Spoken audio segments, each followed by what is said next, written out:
Welcome back to our Global Health Science Study Series. Today I'm dealing with one of the most interesting topics that I want everybody to be acquainted with. Every healthcare professional has to be well informed about this, or else it can lead into heavy medical implications to be raised on you. Today our topic is medical legal implications that can lead into suspension or loss of a medical or practicing license. Every healthcare professional should know that they have both ethical and legal duties to provide a safe, competent, and professional care. And failure to meet these responsibilities can result into civil liability, criminal prosecution, suspension from service, permanent loss of the license, and heavy fines to be deployed upon you.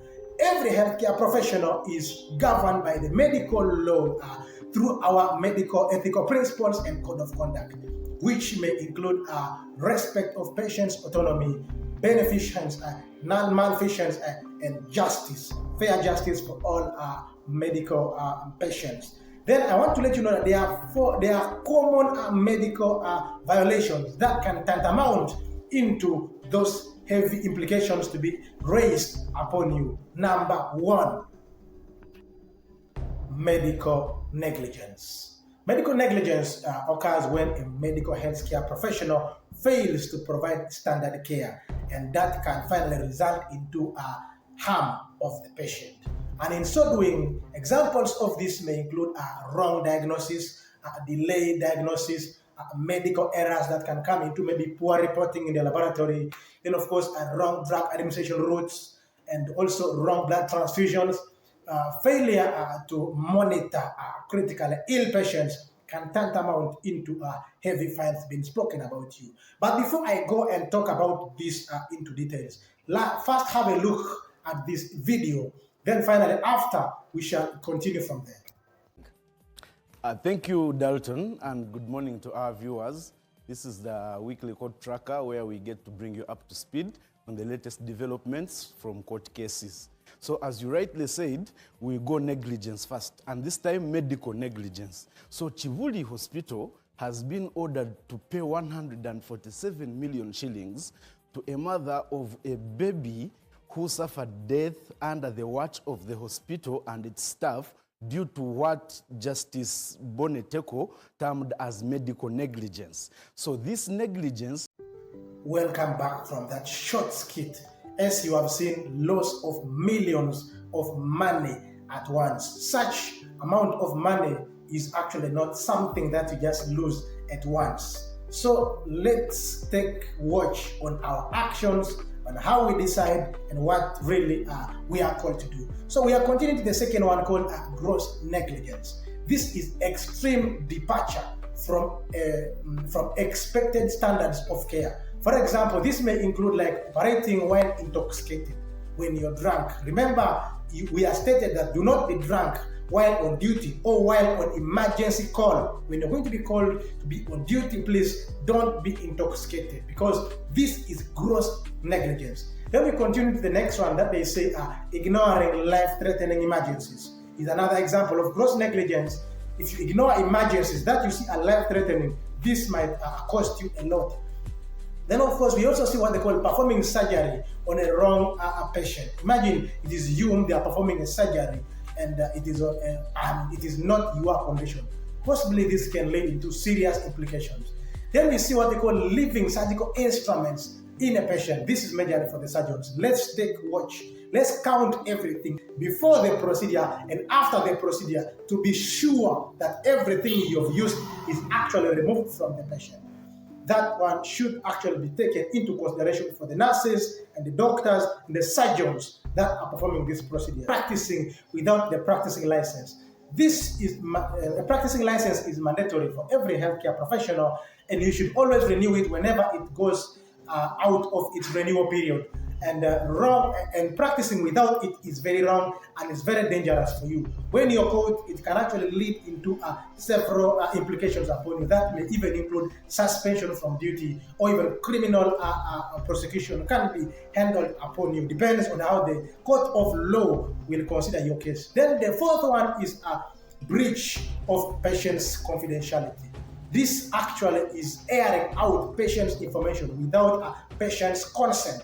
In this case, this is very common with medical healthcare professionals of this generation. People like posting patients on social media, sharing of patients' laboratory reports and data. Then also we see this can actually result into several other implications upon you. So take watch before you post any medical condition. The fifth one is failure to obtain informed consent. This is whenever you are performing a procedure on a patient, maybe in the theater, or you're going to do some invasive procedure on the patient.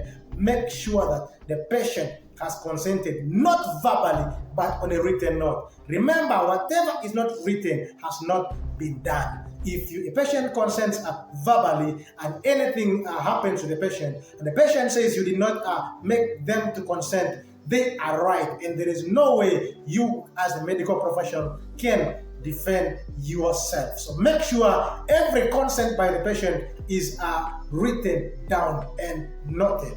Then number 6, we talk about falsification of medical records. Never falsify a medical records of a patient or forge laboratory results in demand of money, or even a falsification of medical certificates like death certificates, or even backdate patients' reports after the prosecution or the investigation has started. Then you start backdating in order to cleanse the case. This can lead into serious implications. Number 7 is fraud. And fraud has different forms. It can be through insurance companies, then of course false billing of patients' bills. But you also see claiming services that have not been provided. Then also we see receiving money through deception. You deceive a patient that you can do something, and at the end of the day, you cannot do it. That is fraud, and that is very critical and very crucial. If you're found in such cases, you might be actually prosecuted through the courts of law, and other implications can be spoken and raised against you. Remember, fraud damages public trust and may lead into serious criminal prosecutions. Then number 8, sexual misconduct. Every healthcare professional must maintain professional boundaries. So sexual harassment and sexual exploitation is very critical, and the law looks at it so critically. Remember, lawyers are looking for money as you are busy looking for money from patients. They are also looking for money. As you're waiting for those who are sick, they are also waiting for cases. So drug misuse has examples like stealing medicine. If you're working in a medical facility, make sure you're not part of those that are stealing medicine. And of course, stealing government drugs is also crucial. Then we saw illegal prescriptions and using of controlled medicines for personal benefit. You're very practicing beyond your competence. If you are a nurse, let you not be found performing surgery, because this is very critical. Then if you are a doctor, let you not be found struggling in the lab, because this can be so dangerous for you. If you are a lab personnel, let you not be found struggling managing patients in the ward, because this can actually result into serious implications. These days, people are money hungry, so they end up practicing beyond their scope of competence and what they are called to do. In other words, when you find that you cannot do it, contact a senior colleague, and if possible, refer the patient to the rightful personnel who can handle that. Thank you. So allow me re-echo on the responsibilities of every healthcare professional. One of the biggest responsibilities that you must provide as a healthcare professional is maintaining confidentiality. You must maintain confidentiality as a healthcare professional. You must provide a safe patient's care, because patients trust you with their lives, so they deserve a safe patient care. Also, we need to treat these patients with dignity. And more so, we have to maintain accurate records, and keeping of patients' records safe is part of our obligations. Then, of course, maintaining informed consent whenever required and whenever necessary. Let's obtain this consent. Then practice honesty as a medical healthcare professional. then remain competent through continuous professional development. That is through attending CMEs or CPD training organizations that are running across these days in order to license you. Then, of course, we also see what they call report unsafe professional conduct. Whenever required to, you must report them. Then work within your professional competence. So when you operate in such, you are good to go. Then also, let me give you possible legal consequences that may result into you if you fail to provide your basics as a medical healthcare professional. One, you might be prosecuted through the civil lawsuits, and above all, you'll also see yourself going into compensation and claims if you're found guilty through the criminal prosecution laws. Then, of course, you also see criminal charges heavily being deployed upon us. Then, of course, suspension from duty can come into play. Then, of course, revocation of the practicing license can come into play. Then, loss of employment, of course, as usual, can come into play. Then, damage of a professional reputation. Well, so how can you protect your medical license from being revoked or from being taken from you and avoiding all those other heavy signs to be deployed to you? We see one of them is always document everything that you are doing as a healthcare professional. Keep in track and keep your record safe. Then we also say communication. Communicate respectively to these patients and to fellow medical practitioners. Then follow clinical guidelines whenever you're performing prescriptions and performing procedures. Then respect of patients' rights. In other words, autonomy has to be top-notch in everything that you do. Never falsify medical records, and always make sure that you keep learning and advancing in your professional career. Keep your practicing license renewed every time and know your professional limits. Then, wherever necessary, seek help whenever it is mandatory. In conclusion, medical license is more than just permission to practice. It is public trust. And patients place their lives in our hands every day.